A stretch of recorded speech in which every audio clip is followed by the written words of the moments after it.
সে যা বুঝলাম যে কারোর জন্য ভাই লাইফে এফর্টস লাগিয়ে কোনো লাভ নেই। তুমি যার জন্য যত কিছু করবে এক টাইম আসবে সেই তোমায় বদনাম করছে, সেই সবকিছু বলে বেড়াচ্ছে তোমার নামে। ইভেন যাকে তুমি এত টাকা খরচা করে ফোন কিনে দিয়েছো ভিডিও করার জন্য, আর সেই ফোনেই ভিডিও করছে তাও আবার তোমার নামে বদনাম করে। ওয়াও, এগুলো ভাবলেও না হেভি লাগে। যাই হোক, ফোনটা গিফট দিয়েছি মানে এই না যে এই বিষয়ে কোনো কথা বলতে হবে, তোমরা সকলেই জানো ব্যাপারটা। কিন্তু তাই বলে আমি এটা মোটেও বলছি না যে এফর্টস কারো পিছনে লাগিও না। হ্যাঁ, সবাই সমান নয়, কিন্তু আমি এমনই বোকা যে আমি সব সময় মানুষ চিন্তা ভুল করে ফেলি। যাই হোক, এই ভিডিওটা হয়তো পোস্ট করা হতো না, তো ভালো মাঝে পোস্ট করে রাখি। এত এফর্টস দিয়ে ভাই এই চকলেটের বুকেটা বানিয়েছিলাম। গাইস, আমার বাড়ি থেকে চলে যাওয়ার মেন কারণ হচ্ছে যে আমি ওকে হাতে নাতে ধরেছিলাম যে আমার নাম করে অন্য কোথাও ঘুরতে যাচ্ছে, সেটা আমি সেই জন্য এই নিয়ে কথা বলেছিলাম বলে অনেক রকম বলছে যে তুমি সিন ক্রিয়েট করেছো, এই করেছো, এই করেছো। এই জন্য মেন কথা হচ্ছে আমি চলে গেছিলাম, কারণ আমি সেই কষ্টটা আমি নিতে পারছিলাম, যে এত কষ্ট পেয়েছি আমি, সেই জন্য বাড়ি থেকে আমি চলে গেছি। কারণ বাড়ি থাকলে পরে আমার বিশাল এফেক্ট পড়তো, মদ খেতাম, সেই জন্য আমি বেসিক্যালি সেই জন্য আমি চলে গেছি এখান থেকে 1500 কিলোমিটার দূর।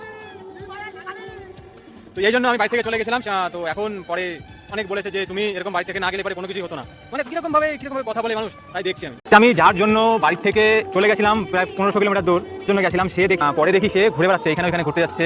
কোনো রকম তার ফিলিংস নেই যে সে বাড়ি থেকে চলে গেছে, তাকে কিভাবে আনবে কিভাবে করবে কোনো কিছু নেই। ও ভাই ও ভাবছে যে বাড়ি চলে গেছে মানে বেঁচে গেছে, এরকম একটা জিনিস আমি দেখে ফলো করেছি। বিশাল খারাপ লাগছে যে এমন কাউকে ভালোবেসেছি যে এরকম করলো আমার সাথে। বাড়ি থেকে চলে গেছিলাম, তো কোনো সময় জিজ্ঞাসা করলো না যে পিন্টু তুমি বাড়ি আসো, বাড়ি এসে সবকিছু আবার ঠিকঠাক করে নেবো, এরকম কথা তার মুখে শুনিনি। মনে হয় যে ও গেছে না ভালো হয়েছে, এই জিনিসটা যে ও গেছে ভালো হয়েছে, এবার আমি আমার মতো থাকতে পারি, আমার মতন ঘুরতে পারি।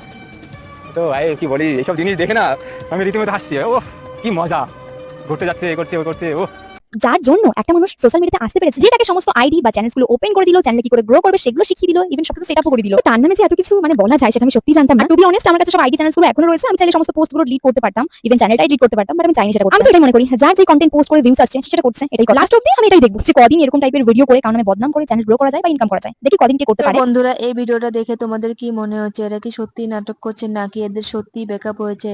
তো তোমরা কমেন্ট করে বলো।